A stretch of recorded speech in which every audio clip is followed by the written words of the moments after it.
Bon les gars, il est très tôt ce matin, le soleil vient de se lever et du coup on va s'entraîner. Eh bien le matin, ce qui est à l'opposé de ce que j'ai l'habitude de faire. Mais en général les samedis, récemment du coup je me suis mis à m'entraîner le matin. Pourquoi? Parce que c'est là où du coup il y a un peu de monde dans le gym. C'est là où du coup il y a Rémi aussi qui s'entraîne. Donc tout simplement c'est assez cool de pouvoir s'entraîner voilà, avec toutes les personnes un peu qui viennent au gym. Il y a toujours une bonne ambiance. Et du coup en général, en plus du fait de m'entraîner, ce qui se passe c'est que je passe un bon moment également tout simplement. Donc c'est pour ça que je m'entraîne le matin. Est-ce que c'est optimal pour ma progression? Non. Est-ce que j'en ai quelque chose à foutre? Non. Effectivement ça serait mieux si je m'entraînais toujours à la même heure. Mais comme je l'ai dit, comme la plupart des gens l'oublient, j'ai envie de dire, l'adhérence, le fait de juste kiffer ce que tu fais, ça passera toujours avant n'importe quel type d'optimisation. Tu vois, ce qui est assez drôle, c'est que récemment, j'ai eu un peu plus de données sur les personnes qui écoutent notre podcast, donc le Zéro RIR Podcast, qui est un podcast où on parle tout simplement de muscu et d'optimisation. On va vachement loin dans les détails de l'optimisation. Et en fait, je me suis aperçu que par rapport du coup aux données que j'ai eues, donc les données c'est très simple, j'ai rencontré pas mal d'auditeurs du podcast qui adorent le podcast, etc. Le truc, tu vois, c'est que sur quasiment la totalité des personnes à qui j'ai parlé, qui écoutaient le podcast et qui le trouvaient ultra intéressant, en fait, elles n'allaient pas à la salle, ou du moins n'allaient plus à la salle. Ou alors une fois par semaine, etc. Et en fait, c'est là où j'ai réalisé que le truc, c'est que je donne des conseils pour optimiser, tu vois, l'entraînement. Je donne des conseils pour te dire, ok, c'est mieux de faire comme ça, comparé à comme ça, etc. J'explique les choses en détail. Ça intéresse les gens, c'est cool. Mais en fait, la plupart des gens que ça intéresse n'ont pas la base première, tu vois, qui est genre juste d'aller à la salle, juste de s'entraîner. Et en fait, c'est là où je me suis dit, mais en fait, dans le podcast, je devrais donner des conseils pour maximiser l'adhérence, plus que pour donner des conseils d'optimisation. Parce que c'est ça que les gens ont besoin. C'est ça en fait que je me rends compte que les gens ont besoin. Parce que tu peux optimiser tout ce que tu veux. Mec, si tu vas pas à la salle, genre ça sert à rien.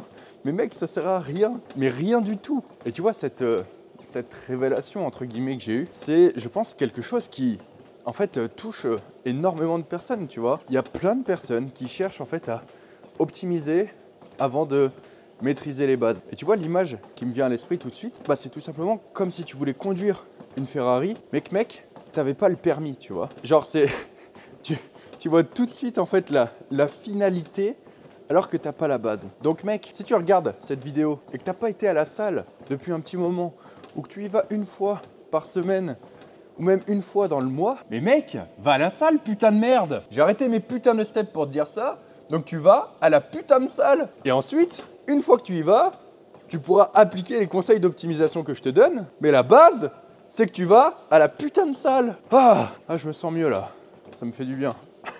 Pour une fois, je pense que ça peut faire office d'intro, c'est pas si mal. Je te laisse me dire dans les commentaires. Là, je vais faire Upper. Donc c'est ma séance Upper.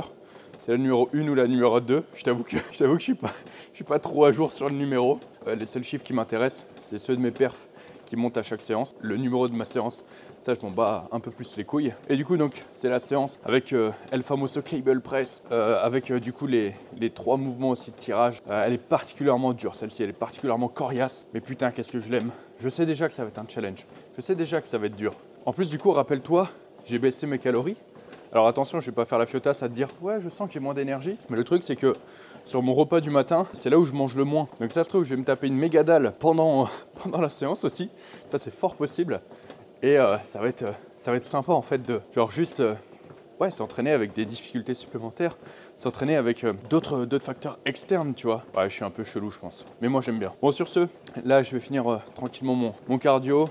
Donc il n'y a pas de durée précise, juste je vais répondre aux personnes que j'ai en coaching et dès que du coup j'estime avoir répondu à suffisamment de personnes, j'irai sur ma séance.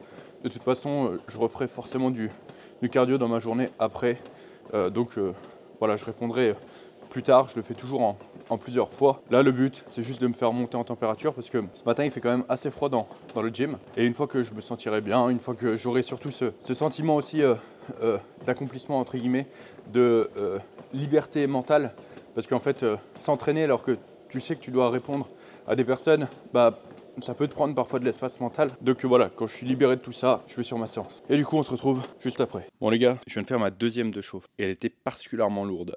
Ce qui veut dire que la séance s'annonce particulièrement compliquée. Je l'ai annoncé, je l'ai teasé, mais c'est pas grave. Et quoi qu'il arrive, on progressera. Peu importe ce qu'il arrive, on progressera, je le répète, en avant. Bon, tu vois, bizarrement, celle-ci était plus facile que la précédente. Encore une fois, c'est juste une histoire de conditionnement mental. Là, il est particulièrement tôt. Voilà, c'est un peu mode diesel. Il me faut un peu de temps pour démarrer. Et une fois que je serai bien lancé, ça sera bon. Faut le temps de chauffer. Toujours penser au préchauffage, les gars.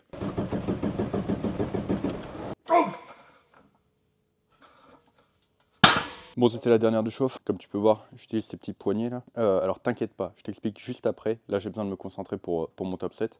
Je fais mon top 7, il me détruit bien la gueule. Et pendant mon temps de repos, je t'expliquerai pourquoi j'utilise ces poignets. Ok. Boum.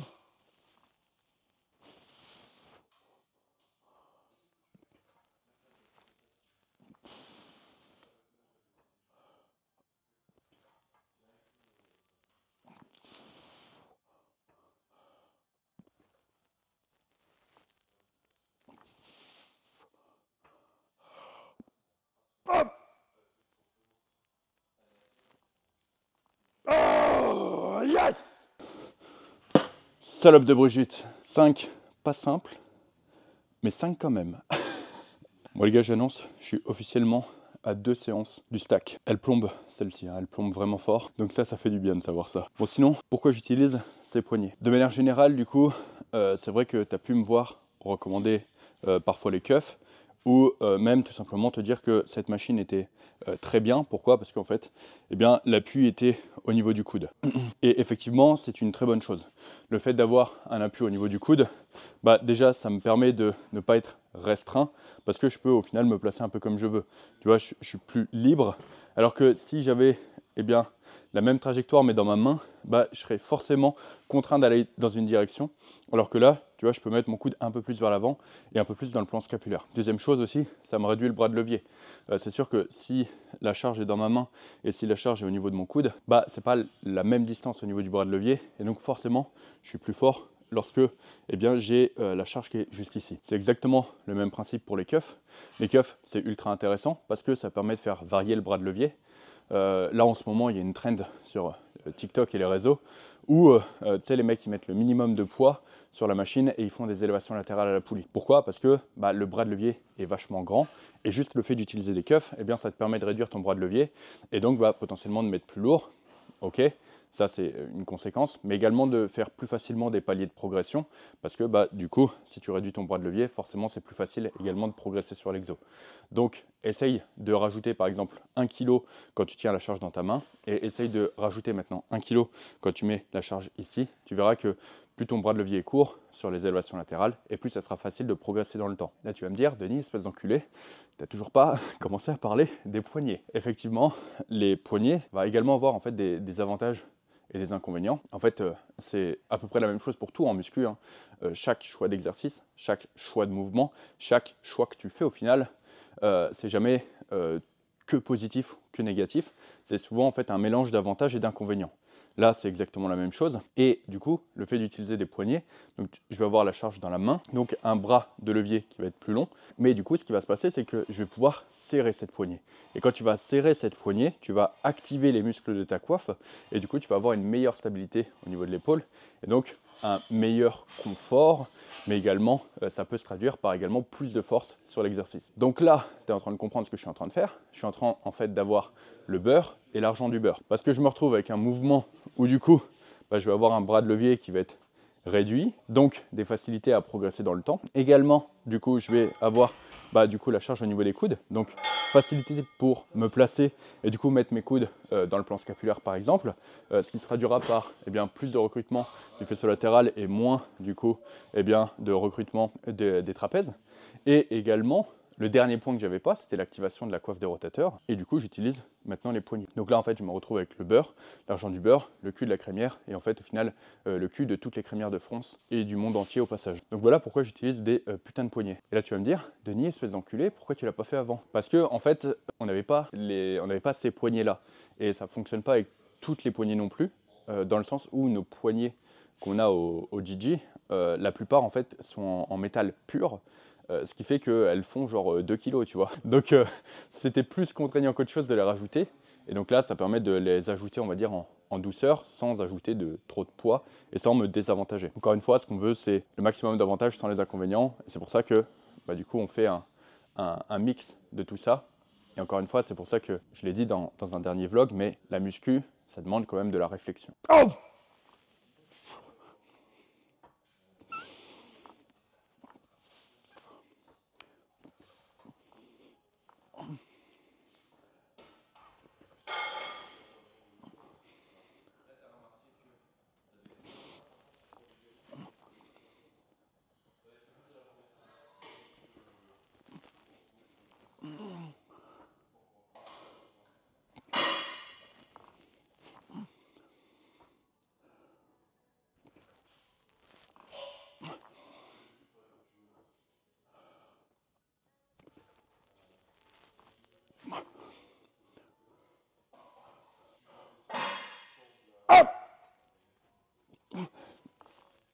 Oh! Putain d'enculé de micro. J'étais à 2 doigts de le bouffer à chaque rep. Ça s'est moyennement bien passé. De toute façon, je pense que tu commences à comprendre ce qui se passe un peu sur l'exo. J'en ai déjà chié, du coup, il y a 2 semaines. J'en ai chié la semaine dernière.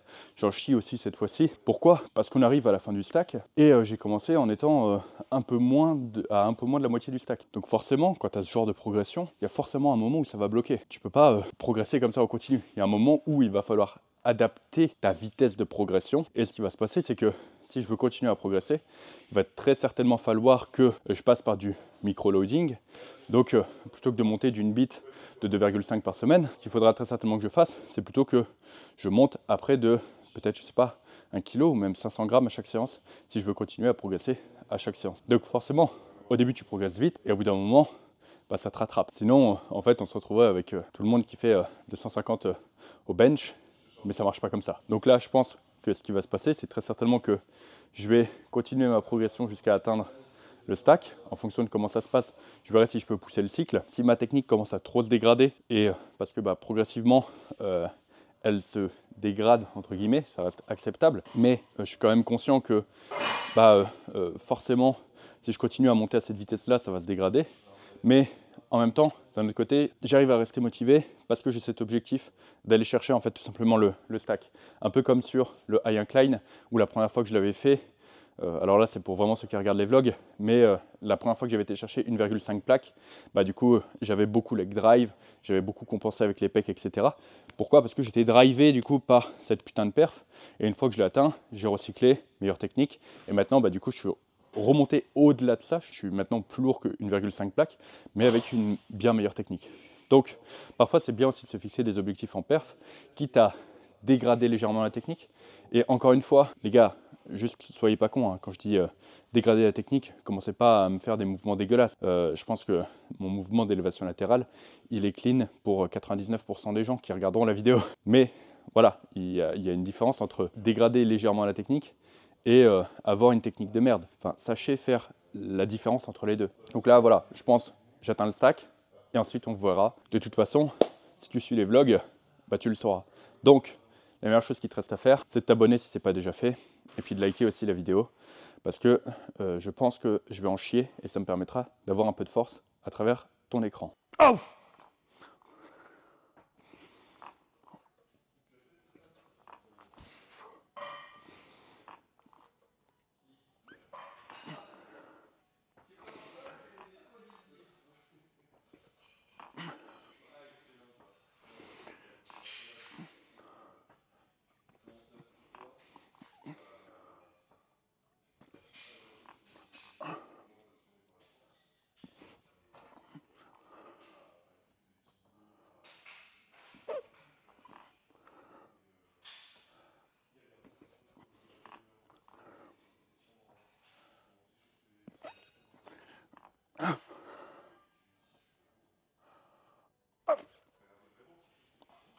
Oh!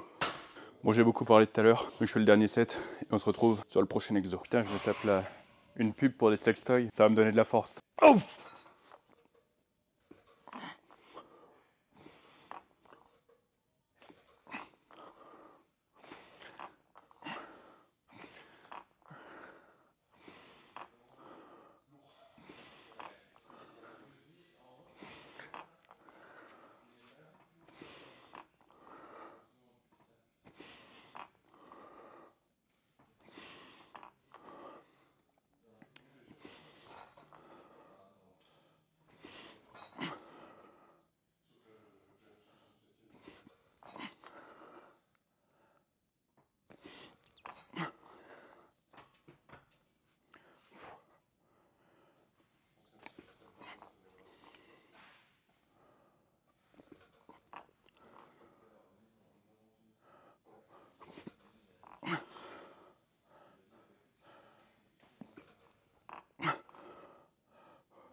Bon, on se retrouve sur le deuxième exo de la séance, le développé incliné. Je m'apprête du coup à stratosphériser la dernière de chauffe. Aujourd'hui, c'est un jump ambitieux, mais je sais pas pourquoi je le sens bien.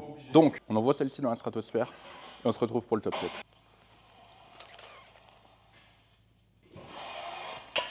Bon, maintenant, plus qu'à faire la même chose avec ma prochaine série. Fais attention parce que, petite anecdote, un jour on a des amis qui sont venus, ils voulaient faire les cuisses, tu vois. Ouais.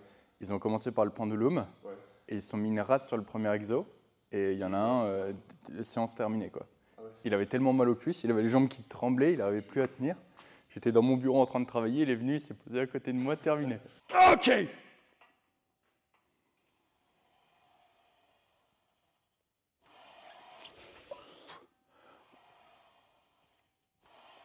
Yes.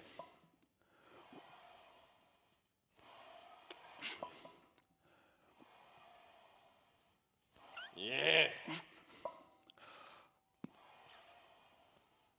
Yes. Yes. Yes. T'aurais pas oublié de pousser? Peut-être mais j'ai été très gourmand sur le jump, c'est passé, ça me suffit. Mets-toi bien de profil comme ça, regarde-moi quel escroc putain. Faut se mettre sur le côté du grand angle, là. C'est ça. Rémi, on est maigre un peu là. Qu'est-ce qui t'arrive? En fait, plus tu t'avances, plus t'es gros. Pourquoi ça marche pas pour toi? Ok.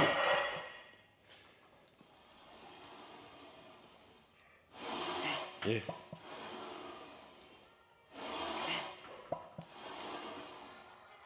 Yes. Yes. Yes. Yes. Allez mon doudou. Yes. Yes. Oh. On a un petit souci avec nos casques hein, quand même. Hein. Lui il tient pas sur ta tête et moi le mien il est trop gros et quand je fais le hack ou le pendulum, genre je peux pas passer ma tête avec les coussins. Ça c'est parce que t'as une petite tête, y a rien dedans mon frère. Petite tête, gros zizi. C'est faux. Bon, tout s'est bien passé encore une fois pour ce set. 8 reps, assez facile. Encore une fois, c'est toujours assez difficile d'estimer les fourchettes de répétition. Là, ça commençait quand même pas mal à ralentir sur la fin. Je pense que j'en avais une 9e. La 10e aurait été extrêmement compliquée. Là, du coup, je fais mon dernier set. D'ailleurs, je sais pas si tu te souviens, mais le poids qu'il y a juste ici, là, c'est le poids que j'ai mis la toute première fois que j'ai fait cet exercice. Donc, j'ai rajouté 20 kilos depuis en 5 semaines peut-être. Je ne saurais pas te dire, 5-6 semaines. Donc encore une fois, quand tu as ce genre de progression sur un mouvement qui est standardisé en plus de ça, tu peux être sûr à 100% que tu as pris du muscle. Kevin? Ouais, t'arrives pile au moment où j'ai besoin d'un spot. Putain, mais quel timing parfait. C'est bien. Ok.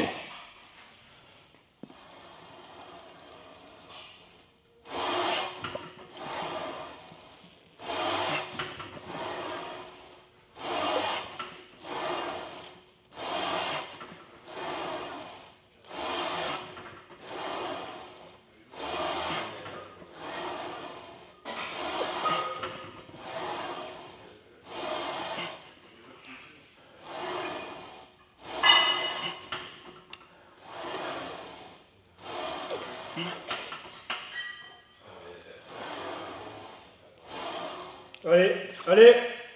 Oh.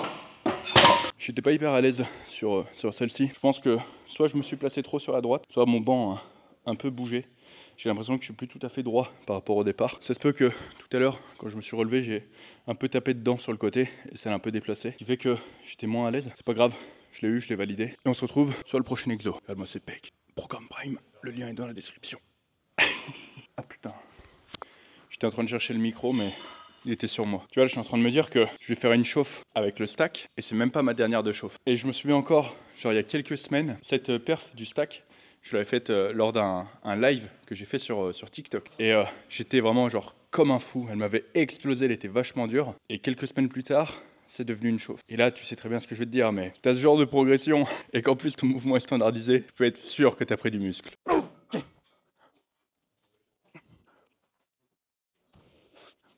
Tu vois, là, j'avais pas fait attention. J'ai setup du coup mon cable press tout à l'heure quand j'étais encore sur le incline. Et j'ai pas fait attention à mettre tous mes repères par rapport au banc. Ce qui fait que, tu vois, j'avais le banc qui était pas tout à fait centré. Et du coup, ça me semblait bizarre parce que à droite, je sentais vachement le câble qui frottait. Et pourquoi? Tout simplement parce que j'étais pas centré. Donc là, ça va, je m'en suis rendu compte sur la chauffe. Mais imagine si j'avais fait toutes mes séries comme ça. Ça se trouve, en fait, j'aurais pu juste, on va dire dans le meilleur des cas, ce serait rien passé. Dans le moins bon meilleur des cas, bah, j'aurais perdu beaucoup de force. Et je me serais dit, mais merde, mais pourquoi? Et là, je me serais dit à dire, ouais, c'est le déficit calorique, ouais, c'est parce que j'ai mal dormi.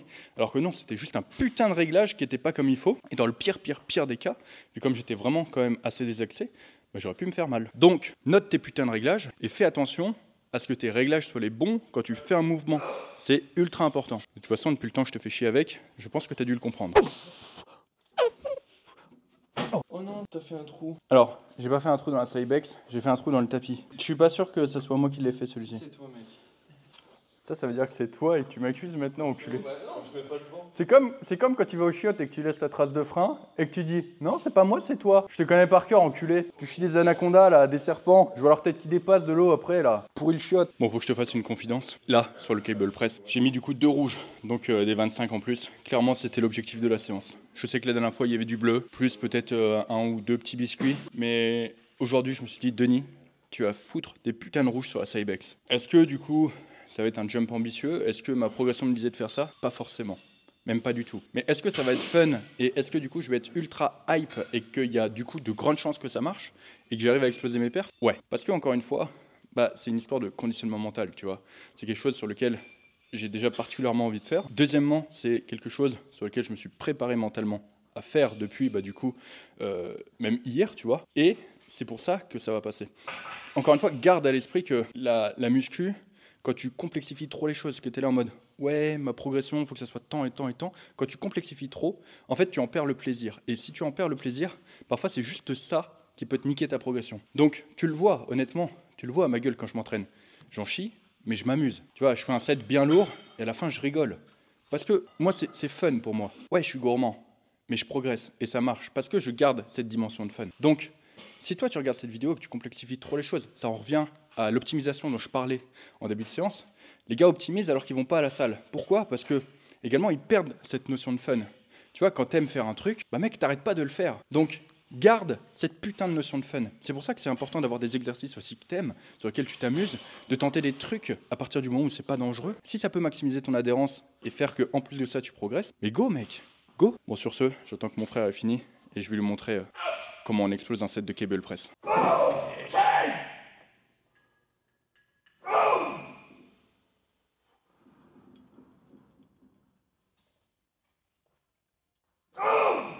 Oui.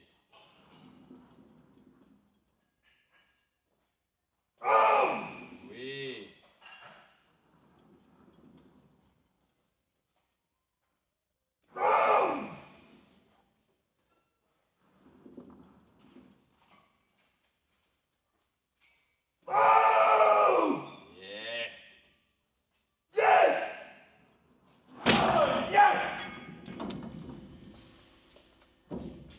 Salope de Brigitte. Moi, la dernière fois que je l'ai fait, enfin, la première fois que je l'ai fait, c'était avec Lucas la dernière fois. Et le truc, c'est que quand tu fais le cable press pour la première fois, tu as une instabilité. Genre, c'est un truc à prendre en main. Et quand je vois Denis stable comme il est, bah, ça veut bien dire qu'il a masterisé l'exercice. Mais pour une première, quand on débute ce mouvement-là, ce qui est le plus perturbant, c'est ce côté un petit peu branlant là. C'est ce que j'expliquais dans la vidéo avec Lucas, je crois le rush n'est pas sorti, mais c'est en fait cette capacité à te rigidifier, à faire un seul et même bloc stable et uni, qui fait qu'en fait tu augmentes drastiquement ta stabilité et ta force sur les mouvements. La force, c'est super simple. C'est 2 principes fondamentaux, c'est le mental, et ça je pense que je te bassine à chaque séance avec ça, et la deuxième chose, c'est la stabilité, la force, le gainage, le fait d'être un bloc uni. Regarde, tous les mecs qui sont forts, ils ont une putain de capacité à se rigidifier qui est ultra importante. Et c'est justement cette capacité à se rigidifier, en force, c'est ce qu'on appelle le bracing, qui fait que ce sont des blocs unis et que face à une charge extrêmement lourde, en fait, ils ne plient pas. Ils ne plient pas et ils arrivent à rester dans leur position bien, dans leur axe bien, et c'est ça qui rend fort. Donc, travaille ta respiration, travaille ton gainage, fais en sorte d'être un putain de bloc uni, dur, vraiment comme Ça, c'est pas dur, mais vraiment dur. Et tu verras que tu seras bien plus fort. Bravo Guy, bravo Guy. Bon, autre point aussi qui est important par rapport à mon entraînement. Ici, du coup, je passe en 2 sets. Pourquoi? Parce que cet exo commence à avoir un ratio fatigue-stimulus qui commence à pencher de plus en plus en faveur de la fatigue. Ça vient en grande partie de l'énergie mentale que je mets à me hyper et à la force de concentration que ça me demande de faire l'exo. Donc encore une fois, ce qu'il faut toujours, c'est avoir le maximum de stimulus possible, mais dont tu vas être sûr que tu vas pouvoir récupérer. C'est-à-dire que faire 3 sets, la dernière fois je suis arrivé du coup sur mon autre séance, je sentais que je n'avais pas pleinement récupéré. Et à terme, ne pas pleinement récupérer, ça veut dire potentiellement limiter ma progression sur mon autre séance. Et du coup, engendrer plus de fatigue parce que je n'ai pas pleinement récupéré. Et finir par arriver sur cette séance en n'ayant pas, encore une fois, pleinement récupéré. Et du coup, commencer à régresser sur cette putain de séance. Donc, encore une fois, le volume, c'est une variable qu'il faut adapter. Et, encore une fois, traque tes putains de données.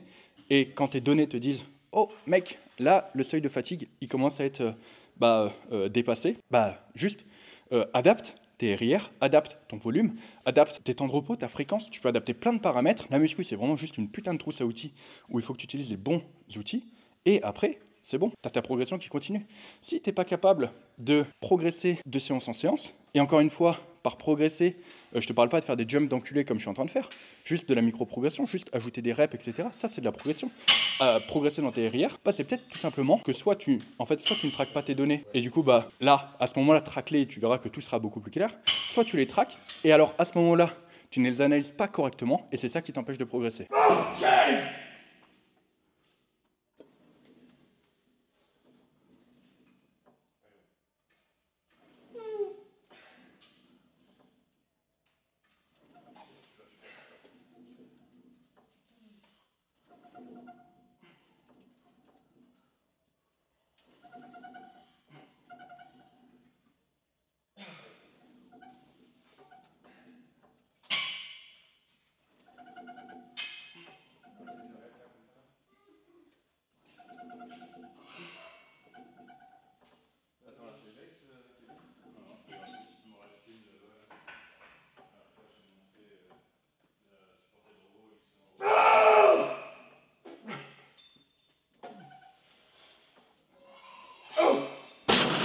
Bon, je suis en train de m'échauffer ici sur le lat pull down, juste rapidement pour revenir sur le cable press. Donc j'ai fait 2 sets. Normalement, tu as vu, je diversifie mes fourchettes de répétition. En général, je suis plus aux alentours de 8 sur la deuxième, plus aux alentours de 12 sur la troisième. Et bon, c'est vrai que ça dépend des exos, mais parfois je vais au-delà des 15, au-delà des 20 aussi en fonction des exos. Bref, tout ça pour dire que quand je suis passé à 2 sets, ce que j'ai fait, c'est tout simplement que j'ai fait un entre-deux, et il me semble que j'ai fait 10 reps. Je l'ai noté il y a 2 secondes dans mon log, mais j'ai déjà oublié. Mais voilà, c'est pour te dire un peu ce que j'ai fait. Également, pourquoi du coup aussi je suis passé en 2 sets, parce que le premier set devient en fait tellement fatigant, me demande tellement de ressources, que ça en devenait également difficile de progresser sur ceux d'après. Donc encore une fois, ça c'est un signe que potentiellement tu dois adapter ton volume. C'est quand tu arrives à progresser sur ton premier set, voire même sur ton deuxième, mais pas sur ton troisième, parce que du coup tu te crames trop sur ceux d'avant. À ce moment-là, c'est là où ce set entre guillemets ne sert à rien. Si tu fais que régresser dessus chaque semaine, c'est là où on pourrait dire que c'est du junk volume. En fait, il sert à rien si ce n'est te rajouter de la fatigue. À ce moment-là, tu l'enlèves. Et c'est exactement ce que j'ai fait.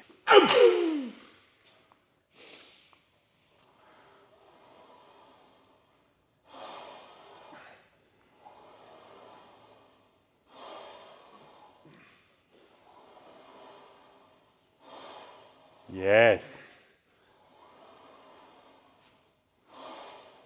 Yes. Allez, bon, allez. Bien. Allez. Yes.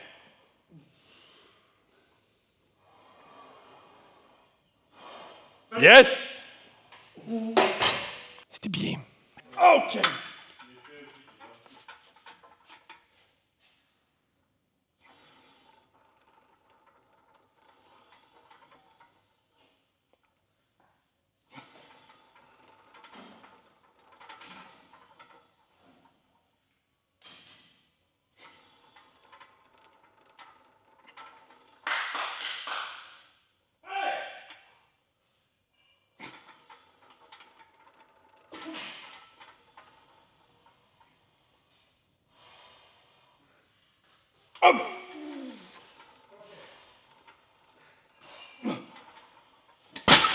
Du coup, je sais pas si le son a bien fonctionné lors de la dernière séance quand j'ai fait cet exo. Et du coup, je t'avais expliqué pourquoi je l'avais changé par rapport à celui d'habitude. Donc, si le son a marché et que c'est déjà sorti dans un vlog, je m'en excuse. Mais si jamais, du coup, je vais te Oula, putain, j'arrive plus à parler quoi. Je vais te le réexpliquer. Attends, je récupère encore un peu. Mais en gros, ce qui se passait, c'est que avant, sur l'exo, donc je prenais une prise un peu plus large, ce qui fait que la résistance venait du côté. C'était bien, ça réduisait la flexion de mes bras. Du coup, en fait, ça me permettait, en théorie, de tirer avec le bras dans le plan frontal.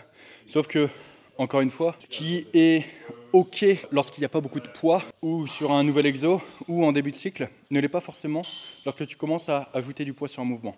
En fait, ce qui s'est passé, c'est que j'avais une très très belle progression sur l'exo. Je pense que l'exo avait d'ailleurs une belle progression encore devant lui. Bon, le souci, c'est que j'aurais été assez vite limité en poids, parce qu'il y a un moment où, avec les pins, les poids, etc., je pense que ça aurait été assez compliqué. Quoi qu'il en soit, j'ai décidé de le changer. Parce que, également, un autre point qui était important, c'est que je voulais tirer avec le bras dans le plan frontal. Et le truc, c'est que quand je me positionnais, en fait, vu comme la résistance venait de là-bas, du coup, vu comme j'étais sur le dernier cran ici, en fait, ce qui se passe, c'est que, vu comme tu as un axe circulaire ici, plus je l'écarte, plus je réduis ma flexion des bras, mais plus ce qui se passe, c'est que la résistance va venir de l'avant. Donc, encore une fois, je me retrouvais avec le bras, non pas dans le plan frontal, non pas non plus dans le plan sagittal, mais j'étais entre les deux dans ce qu'on appelle le plan scapulaire. Et ce n'était pas l'objectif de ce mouvement. L'objectif, c'est de travailler dans le plan frontal. Pourquoi ? Parce qu'un programme qui est bien fait, c'est un programme qui évite la redondance, c'est un programme où du coup tu vas travailler tes muscles sous différents angles pour être sûr que tu vas créer un physique harmonieux et tout simplement ne pas oublier certains groupes musculaires. Je renvoie du coup à la vidéo qu'on a faite avec Lucas. La plupart des gens accusent par exemple leur génétique, leur morphologie, ou accusent tout simplement leur métabolisme ou tout ce que tu veux. Mais le problème, en fait, c'est pas justement leur génétique ou quoi que ce soit, c'est juste que les gars, ils savent pas s'entraîner. Parce qu'ils se retrouvent à faire des patterns de mouvements qui sont identiques, ils ont 40 000 fois le même exo, ils ont énormément de redondance dans leur programme, et au contraire, il y a certains axes qui ne travaillent pas, du coup, il y a certains groupes musculaires qui ne se développent pas, ou peu, et après ils vont dire « ouais, c'est ma génétique ». Donc non, il n'y a pas de mauvaise génétique, il y a toujours des façons différentes d'adapter ton programme. Et justement, c'est pour ça, je voulais travailler dans le plan frontal, j'étais pas dans le plan frontal, donc maintenant je fais un mouvement qui est dans le plan frontal. Beaucoup de blabla pour dire ça, mais au moins tu as tout le contexte, tu as toute l'explication, et en bonus, peut-être que tu vas te dire, est-ce que je travaille mes muscles sous tous les angles ? C'est pour ça que j'ai fait le programme Prime, pour justement que tu aies une structure de programmation qui évite la redondance. Donc si jamais tu veux devenir la norme, programme Prime, le lien est dans la description. Ok.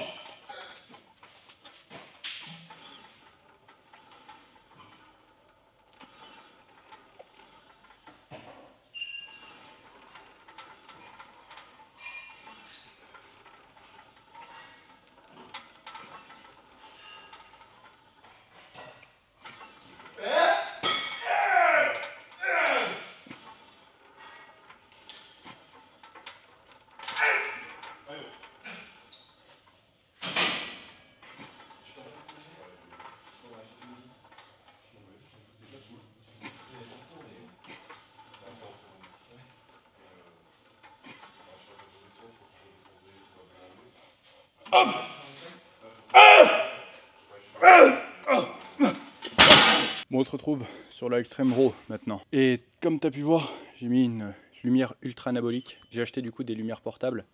Le temps du coup qu'on fixe les soucis de lumière du gym. Et c'est également les lumières qui sont dans le décor du podcast. Voilà, c'était une petite info comme ça. Il y a du coup excessivement lourd ici.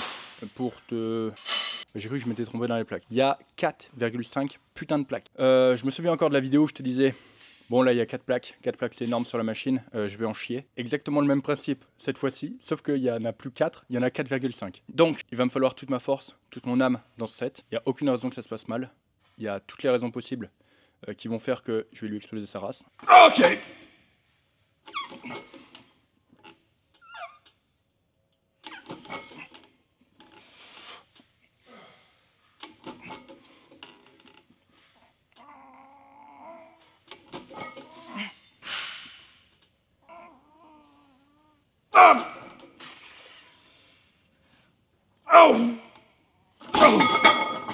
Bon, c'est pas une surprise. elle m'a bien chié dessus. Après, ce que je vois quand même sur le mouvement, j'ai checké la vidéo, c'est que j'ai quand même une grosse rétraction scapulaire et une grosse protraction scapulaire, ce qui est exactement ce que je recherche sur ces exos. Donc j'arrive du coup à valider ce que je veux valider en montant les poids. Tout est ok. Maintenant, Road touche 5 ppс, donc 5 plaques par côté, mais je pense que ça va quand même être un peu moins rapide que de faire 4 à 4,5. Ouh, salope de Brigitte. Ok.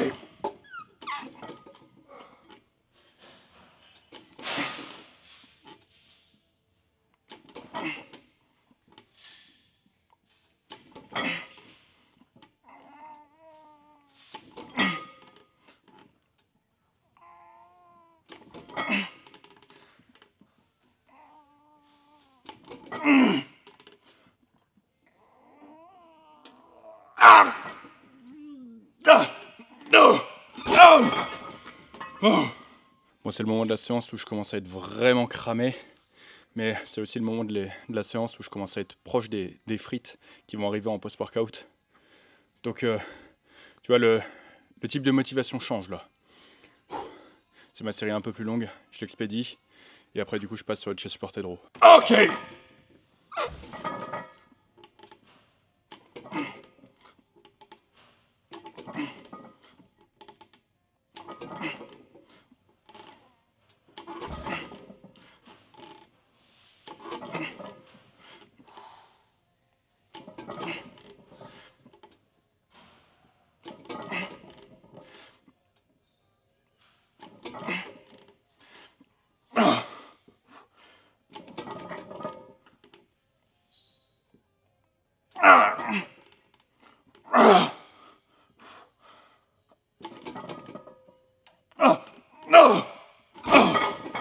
Tu vois, depuis tout à l'heure, je te parle de traquer tes données, etc. Enfin, depuis tout à l'heure, depuis en fait beaucoup de vlogs. Mais je pense que tu vois, ça marche mieux si je te donnais du concret. Et par exemple, aujourd'hui, j'ai vérifié plutôt des données très importantes pour ma progression future.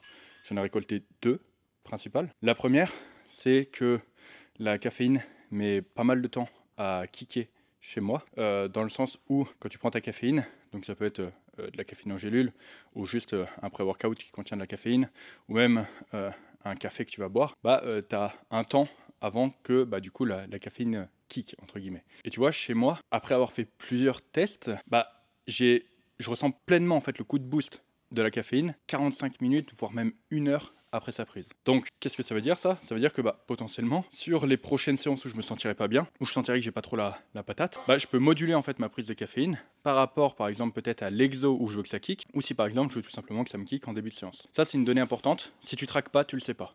C'est l'analyse du coup de plusieurs prises de caféine qui m'a dit ça. Deuxième donnée importante, j'ai tendance à prendre des temps de repos involontairement plus longs sur la fin de mes séances, alors que j'en ai pas forcément besoin. Encore une fois, là je l'ai traqué, je l'ai traqué via du coup la caméra qui tourne en ce moment. J'ai tendance à involontairement prendre des temps de repos plus longs, alors que quand volontairement je prends des temps de repos plus courts, mes performances ne sont pas impactées. Donc encore une fois, qu'est-ce que ça veut dire? Ça veut dire que je peux drastiquement, alors drastiquement c'est peut-être un peu fort comme mot, mais je peux réduire le temps total de séance juste en prenant moins de temps de repos sur mes dernières exos, et ça ne va pas impacter mes performances parce que je n'en ai pas besoin. Voilà 2 exemples concrets de tracking de données, d'informations que tu peux avoir si tu traques tes données. Et maintenant, mec, si tu traques pas tes données, mais qu'est-ce que t'attends, bordel? Traque tes putains de données! Bon, ce que je m'apprête à faire, c'est ce qu'on appelle un test de détection pour savoir si je fais la fiotasse. Dans le sens où cette machine, je me sens bien dessus depuis plusieurs semaines. Et juste, est-ce que je me sens bien parce que je suis à un poids qui est trop faible,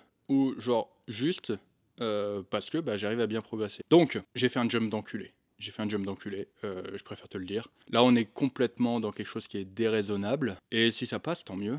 Si ça passe pas, juste, voilà, j'aurai la confirmation que je faisais pas la fiotasse. Juste pour revenir à ce que je disais plus tôt dans la séance. Mec, j'ai envie de mettre beaucoup plus lourd. Putain, j'ai envie. C'est fun. Je sens que je vais me marrer, tu vois. Je sens que je vais rigoler. Et cette dimension fun de l'entraînement, juste, c'est ça qui me plaît, tu vois. Donc ouais, je mets beaucoup plus lourd. Mais qu'est-ce que j'en ai à foutre? Au pire, c'est mon premier set. Je fais quoi? Je fais un peu moins de reps. J'ai 2 autres sets pour me rattraper, tu vois. Surtout que je vais pas faire le con, je vais pas prendre de risques. Je vais pas faire un mouvement dégueulasse, tout tricher. La balance bénéfice-risque, elle est ok. Pourquoi je le ferais pas? Tu vois, c'est ça. C'est ça la vraie question. Pourquoi je le ferais pas? Ok.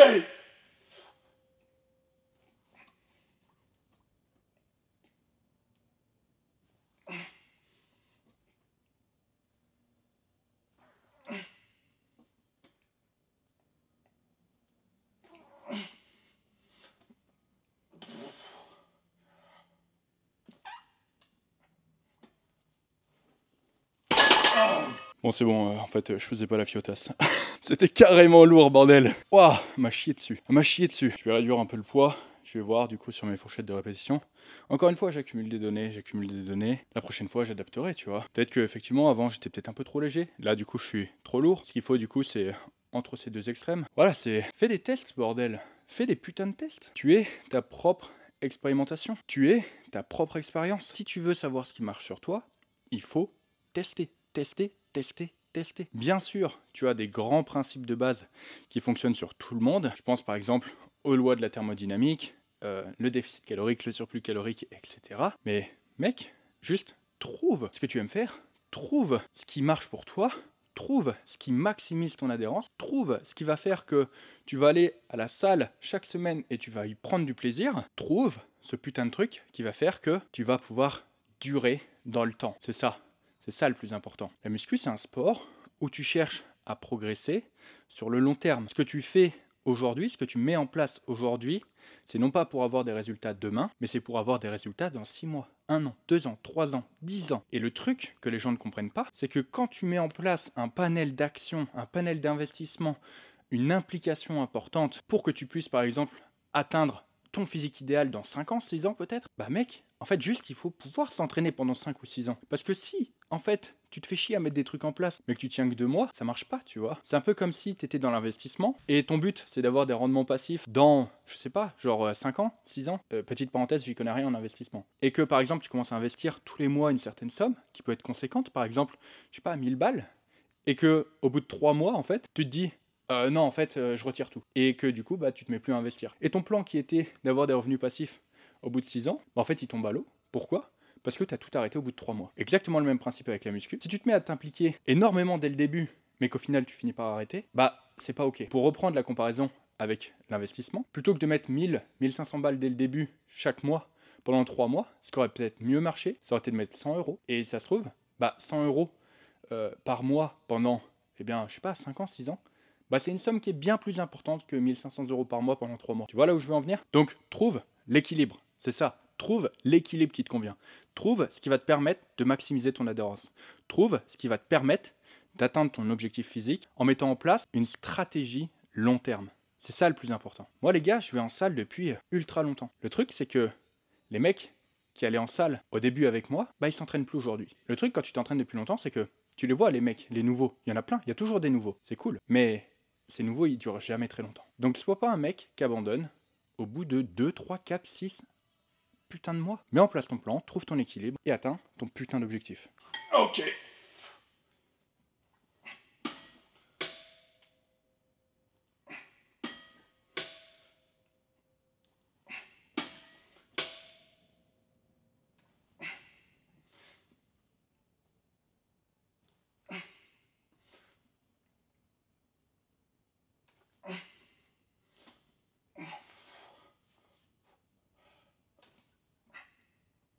Oh.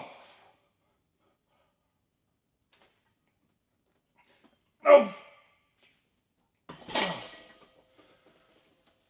Ok.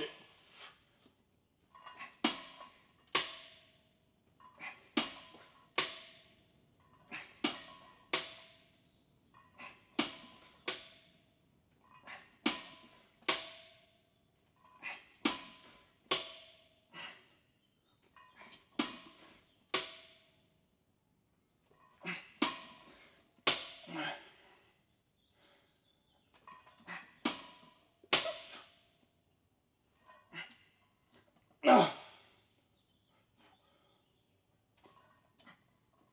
Oh. Oh. Bon allez, on passe sur les bras. Superset cuisson des frites. Et la séance sera terminée.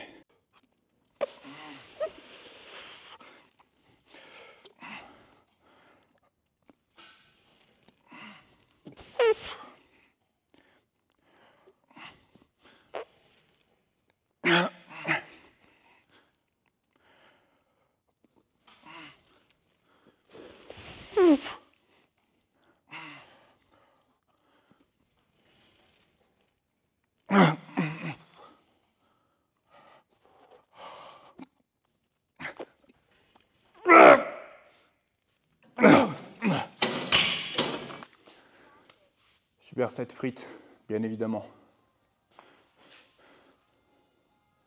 Huche. Est-ce que ça va être la miniature de la vidéo? Peut-être.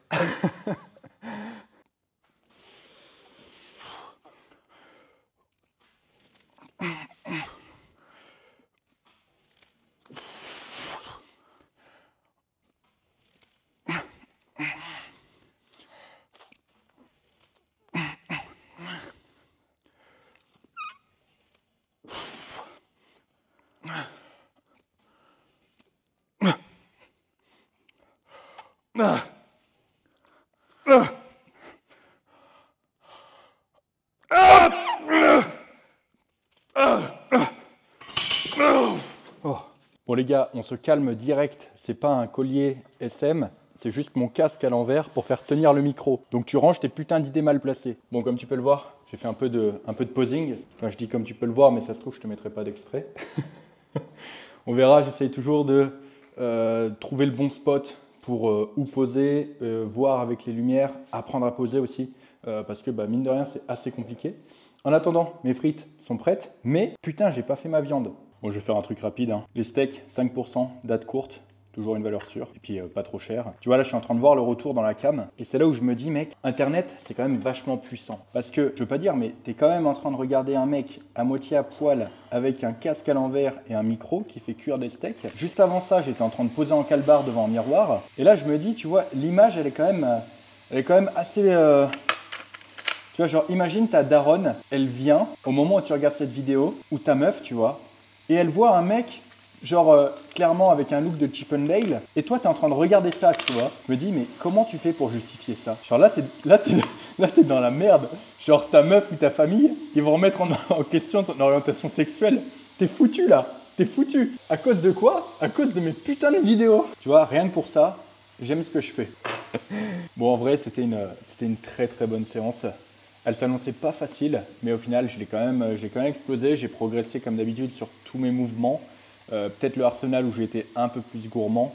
La fin de séance, j'ai pas trop parlé parce que j'étais clairement oxy. Vraiment, j'en pouvais plus.